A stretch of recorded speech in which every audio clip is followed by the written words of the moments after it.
Cookery சேனலை பார்த்து யார் வேணாலும் சமையல் பண்ணலாம். ஆனா சுவையான சமையல் பண்றது எப்படி? நான் இதயம் நல்லெண்ணெயில சமையல் பண்றேன். ஆஹா ஓஹோன்னு பாராட்டுறாங்க. நீங்களும் இதயம் நல்லெண்ணெயில சமையல் பண்ணுங்க, பாராட்ட வாங்குங்க. தினம் தோறும் வாங்குவே இதயம் இதயம். எல்லாருக்கும் எல்லாம் என்று நம்முடைய தலைவரை செயலாற்றிக் கொண்டிருக்கிறார்கள். அதை தடுக்கிறார்கள். தொகுதி மறுசீரமைப்பு என்ற பெயரிலே நம்முடைய தொகுதி 39 பாராளுமன்ற தொகுதியை குறைக்க வேண்டும் என்ற நோக்கத்தோடு ஒன்றிய அரசு எடுத்த நடவடிக்கையை நம்முடைய முதலமைச்சர் கண்டறிந்து இந்த தொகுதி ஒரு தொகுதி கூட குறையக்கூடாது என்று போர்க்குரல் எழுப்பிய பிறகு அவர்கள் ஒரு புதிய திட்டம் கொண்டு வருகிறார்கள். மொத்தம் 780 பாராளுமன்றமாக ஆக்குவது, நமது தொகுதிக்கு நமக்கு மட்டும் அதிகமான வாக்குகளை 39 தொகுதியை வைத்துக் கொண்டு மற்ற மாநிலங்களிலே 700 கிட்டத்தட்ட 80 150 தொகுதியாக மாற்றுவதாகலாம் அவர்கள் கொண்டு வந்தார்கள். அதையும் கண்டறிந்து நாங்கள் உங்களை விடமாட்டோம் என்று சொல்லி இருக்கிறார்கள். சட்டமன்ற தேர்தலிலே தனக்கு எதிரானவர்களை வாக்களிக்க நீக்குவது என்றதோடு நம்முடைய மாநிலத்திலே கல்வியிலே முதல் மாநிலமாக இருப்பதோடு ஒன்றியமே ஒத்துக்கொண்டிருக்கிறது. ஒன்றிய அரசே கல்வியிலே எப்படி இருக்கிறது என்று சொன்னால், அந்த இன்டலெக்சுவல் ரேங்கிங் ப்ரமோஷன் அதில் 3 தலையில 17 11வது தலைவரிசையில் நம்முடைய தமிழ்நாடு இருந்து கொண்டிருக்கிறது. எனவேதான் இந்தியாவில் உள்ள பல கல்வி தலங்களிலே கல்வி நிறுவனங்கள் இருக்கிறது. ஆனால் தமிழ்நாட்டில் தான் நல்ல கல்வி நிறுவனங்கள் இருந்து கொண்டிருக்கிறது. எனவேதான் இங்கு எந்த வகையிலும் ஒன்றிய அரசு மிரட்டுகிறார்கள். இது ஏற்கனவே ஆண்ட எடப்பாடி பழனிசாமி ஒவ்வொரு ஊராக செல்கிறார். இந்த அரசு என்ன செய்து விட்டது என்றெல்லாம் சொல்கிறார். 10 ஆண்டு காலத்தில் செய்த காரியத்தை விட இந்த 4 ஆண்டு காலத்தில் நம்முடைய முதலமைச்சர் செய்திருக்கிறார். உங்களுக்கு நான் ஒரு எச்சரிக்கையாக சொல்ல விரும்புகிறேன். ஒரு காலத்திலே திமுக எதிர்த்து அதிமுக இப்படிதான் மாறி மாறி நம்முடைய தமிழ்நாட்டில் இருந்தது. ஆனால் இன்றைக்கு இன்னொருவர் வருகிறார், வந்து சொல்கிறார், நாங்கள் எங்களோடு தான் நேரடியாக போட்டி என்றலாம். திமுகவோட போட்டி போட உனக்கு தகுதியே இல்லை தம்பி. பாலுவர்கள் சொன்னது போல நீ வந்து நம்முடைய கலைவாணன் சொன்னார், நான் பார்க்குறேன் அப்படின்னு சொன்னார். நான் இப்படிலாம் சொன்னேன். நான் முதல் நாள் தான் வந்துட்டு போகிறேன், நீ மறுநாள் அதே இடத்துல கூட்டம் போடுறேன்னா வாண்டா அதை அடிச்சு காமிக்கிறேன். நான் அடிச்சு காமிச்சிருக்கேன். எனவே நான் இதை சொல்வதற்கான சும்மா இருந்தவனை கிளப்பிட்டீங்க. இனிமேல் அது மறுபடியும் 2021 மீண்டும் தமிழ்நாட்டுடைய முதலமைச்சராக தளபதி அவர்களை அமர வைக்கிற வரை இந்த போராட்டம். நான் இந்த இடத்தை பற்றி சொல்ல வேண்டும். 89 நான் கலைஞரோடு இங்கு வந்தேன். அவர் என்னை அழைத்து வந்தார். இன்றைக்கு தொடர்ந்து அவரோடு இருந்து நான் பணியாற்றி இருக்கிறேன். கலைவாணன் அவர்கள் இடைத்தேர்தல் வருகிற போது கலைவாணன் அவர்களுக்காக இந்த தொகுதியுடைய பொறுப்பாளராக நான் இருந்திருக்கிறேன். தொகுதியுடைய பொறுப்பாளராக இருந்து இந்த தொகுதி மிகப்பெரிய வெற்றியை பெற்றது. அடுத்த தடவை வெற்றி பெற்றிருக்கிறார். ஒரு சம்பிரதாயமாக திருவாரூரிலே எங்களுடைய வேலையை ஆரம்பித்திருக்கிறோம். எங்களுக்கு கொடுத்திருக்கிற பொறுப்பு என்பது 41 தொகுதி எங்களுக்கு பொறுப்பு கொடுத்திருக்கிறார்கள். ஏற்கனவே 4 தொகுதியில் தான் திமுக வெற்றி வாய்ப்பு எழுந்தது. அந்த 4லும் சேர்த்து திமுக வெற்றி பெற வைப்பதுதான் நீங்களுடைய கடமை.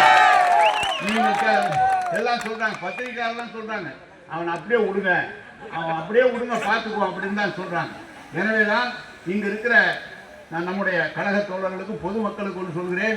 இது போல ஒரு சிறந்த முதலமைச்சரை, நான் அமைச்சராக இருக்கிறேன் என்பதற்காக நான் சொல்லவில்லை, இது போல இருக்கிற ஒரு சிறந்த முதலமைச்சரை இனி இந்த நாடு காண்பது என்பது அரிது. இவரை விட்டு விடாதீர்கள். தமிழ்நாடு வளர்ச்சிக்கு இவர் தான் சரியானார். நீங்க வேற யாராவது வந்தா நீங்க பாத்தீங்கன்னா பழனிசாமிலாம் முதலமைச்சராக இருந்தார். 4 வருஷத்துல அவர் என்ன செஞ்சாருன்னு பூரா தெரியும். அவர் இன்னைக்கு சொல்றார், 4 வருஷம் கழிச்சு தமிழ்நாடு ஓரணியில் மக்களுடன் ஸ்டாலின் இப்ப ஆரம்பிக்கிறாரு. ஏன் ஒரு 4 வருஷம் என்ன பண்ணாரு அப்படின்னு சொல்லி பழனிசாமி கேட்டார். நீ 4 வருஷம் ஊட்டி இருந்துட்டு 4 வருஷம் கழிச்சு தானே நீ வெளியே வர, நீ எதுக்கு வந்தியா அதுதான் வர. எனவே அதிமுக பாஜக கூட்டணி என்பது ஒரு அமையாத கூட்டணி. அதிமுக தொண்டர்கள் பாஜகவை ஏற்றுக்கொள்ளவில்லை. பாஜக வந்தால் நிச்சயம் இந்த கபலீகரம் அதிமுகவை கபலீகரம் செய்துவிடும் என்பதை அதிமுக தொண்டர்கள் செய்கிறார்கள். எனவேதான் நம்முடைய முதலமைச்சரை, அந்த அவரின் மக்களுக்காக உழைக்கிற முதலமைச்சரை காப்பதுதான் நம்மளுடைய கடமை. இது போல இருக்கிற நம் பாலு சொன்னது போல அவரை பற்றியெல்லாம் எந்த கவலையும் இல்லை. நிச்சயமாக இந்த டெல்டா பகுதி என்பது கழகத்தினுடைய கோட்டை, அதுவும் திருவாரூர் என்பது மிக மிக கோட்டை.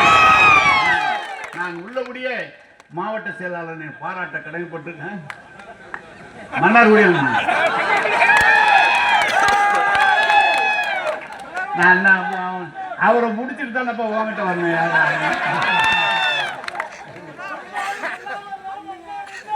நம்ம கலைவாணன் அவர்களை நான் மாவட்ட செயலாளராக 25 ஆண்டு காலம் பணியாற்றியவன்.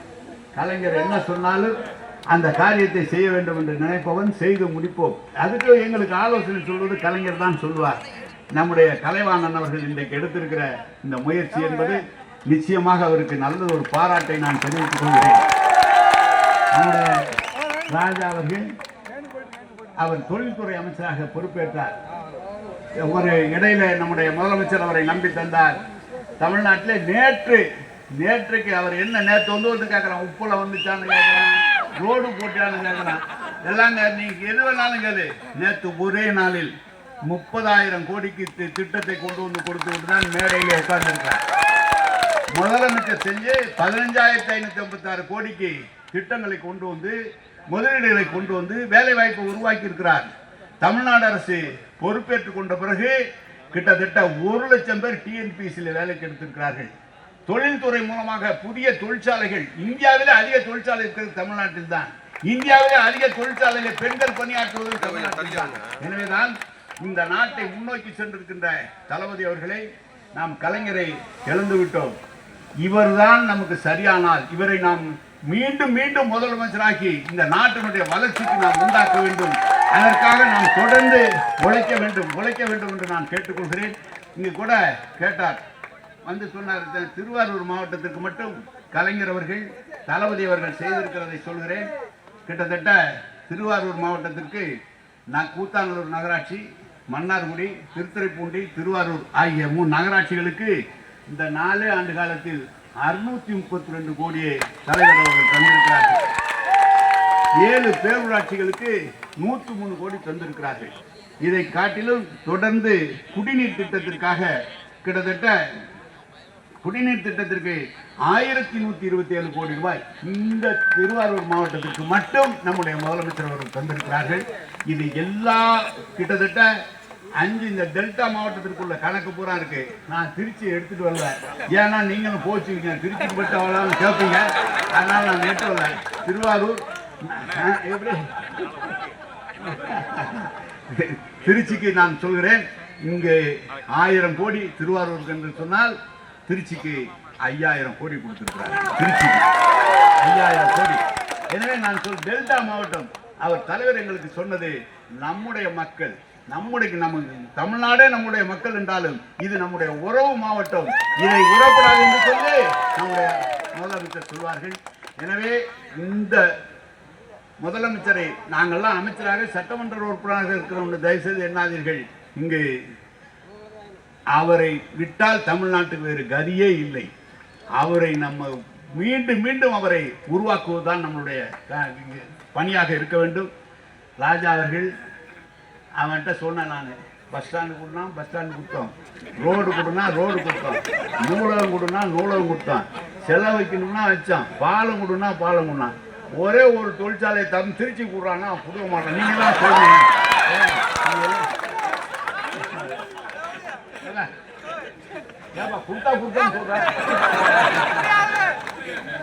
எனவேதான் நம்முடைய கழக ஆட்சி என்பது சிறந்த ஆட்சி. அதனுடைய தலைவர் எங்களை எல்லாம் வாயை கட்டி போட்டு மேடையில் ஏற்றிட்டாங்க. எனவே மேற்கொண்டு நாங்கள் எதை சொல்ல முடியாது. ஆனால் இந்த இயக்கத்தை கட்டி காப்பது, தலைவருக்கு உறுதுணையாக இருப்பதுதான் நம்முடைய தலையாய கடமை என்று சொல்லி